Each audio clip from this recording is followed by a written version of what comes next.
My name is Lobsung Phuntsok. I'm a founder and director of Jhamtse Gatsal Children's Community, Tawang, Arunachal, Pradesh.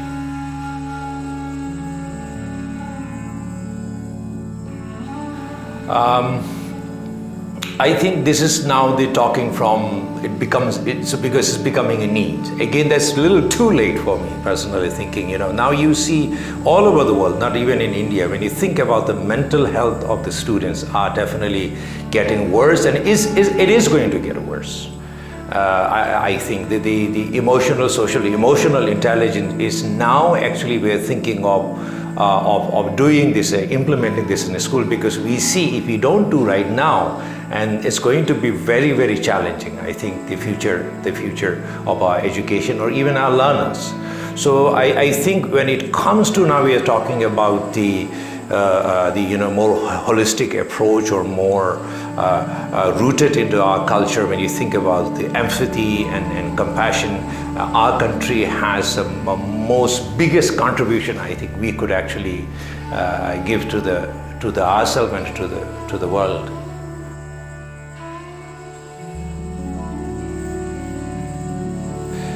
I think how we integrate this. I think educators has to be, I think, a little more proactive. Anything that we do, and even I'm not thinking just when you are inside a class, but anything you do activity in the schools, if we can plan a little better, if we can really, I think, from the bigger picture, these all things can easily integrate it in our in a classroom. Of course, even outside the classroom, or your interaction with anything, any activities you do in school.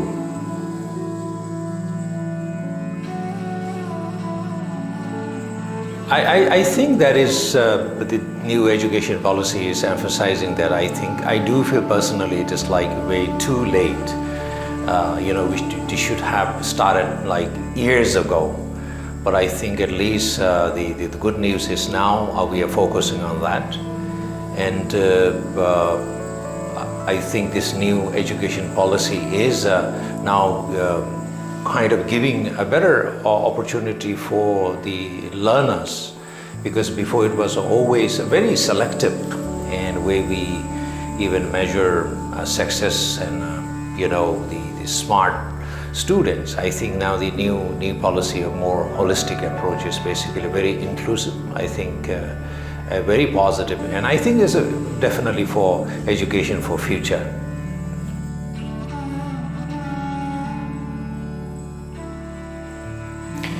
I think I'm so happy with the Rishihood University is doing this. I think when education becomes too commercial, and we know that will bring more harm than benefit to the society. And our education was never like that. This country, we had amazing universities called Takshila, Nalanda, and those are very different, value-based, rooted through the culture of this country. But eventually, we also started changing our direction of the education and becoming very commercial. And often, a lot of education, most now the most, and it's like really for focusing for the economy growth, and that actually naturally breeds the greed, and the greed is very harmful for the personal level, for the society. I think what Rishihood is doing is, actually giving a route for the education, the route for the learners. And I think there is definitely a more, a positive or the holistic way of giving an education. I think what Rishi was trying to achieve is definitely, again, this is education for future that I believe.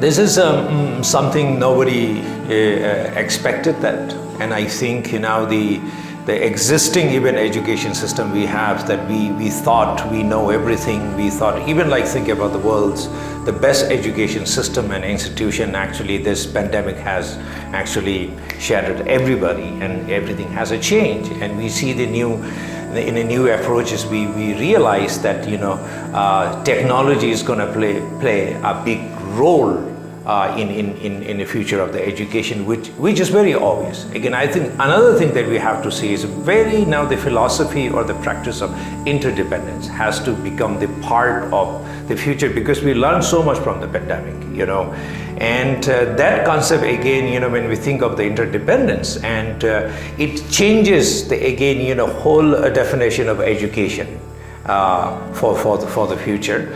And I think the new education policy, I'm talking about the empathy and compassion and technology. I think for me, that I look at that, these are if you think about the tools that we need to integrate in the future education, is these three. It's becoming very necessary